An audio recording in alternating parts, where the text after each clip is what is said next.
गौतम बुद्ध ने संन्यास लेने के बाद अनेक क्षेत्रों की यात्रा की। इस दौरान उन्हें तरह तरह के लोग मिले।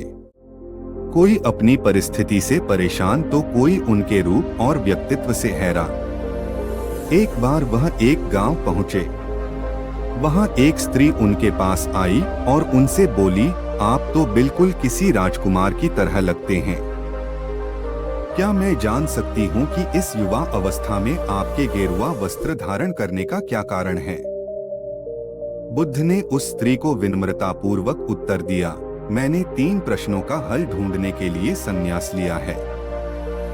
यह शरीर जो युवा व आकर्षक है जल्दी ही वृद्ध होगा, फिर बीमार होगा और अंत में मृत्यु अवस्था में चला जाएगा।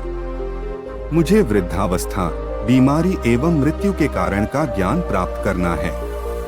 उनकी बातों से प्रभावित होकर उस स्त्री ने उन्हें भोजन के लिए अपने घर आमंत्रित किया, मगर उस स्त्री को गांव वाले पसंद नहीं करते थे।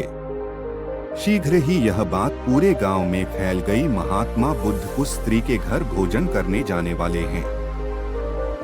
गांव के लोग उनके पास आए और आग्रह किया कि वह उस स्त्री के घर भोजन करने ना जाएं। कारण पूछने पर उन्होंने बताया कि वह स्त्री चरित्रहीन है। बुद्ध ने गांव के मुखिया से पूछा, क्या आप भी मानते हैं कि वह स्त्री चरित्रहीन है? मुखिया ने कहा, मैं शब्दपूर्वक कहता हूँ कि वह स्त्री बुरे चरित्र वाली है। कृपया आप उसके घर न जाएं।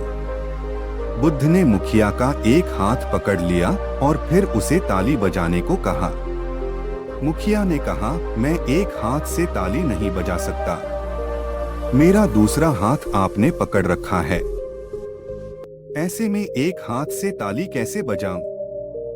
बुद्ध बोले, जैसे एक हाथ से आप ताली नहीं बजा सकते वैसे ही वह स्त्री खुद चरित्रहीन नहीं हो सकती जब तक इस गांव के पुरुष भी चरित्रहीन ना हो। अगर गांव के सभी पुरुष अच्छे होते तो वह स्त्री कदापि ऐसी ना होती। उसके ऐसे चरित्र के लिए यहाँ के पुरुष भी जिम्मेदार हैं। यह सुनकर मुखिया और गांव वाले लज्जित हो गए। आपको यह कहानी कैसी लगी? अच्छी लगी हो तो चैनल को लाइक और सब्सक्राइब जरूर करें और कमेंट्स में नमो बुद्धाय जरूर लिखें।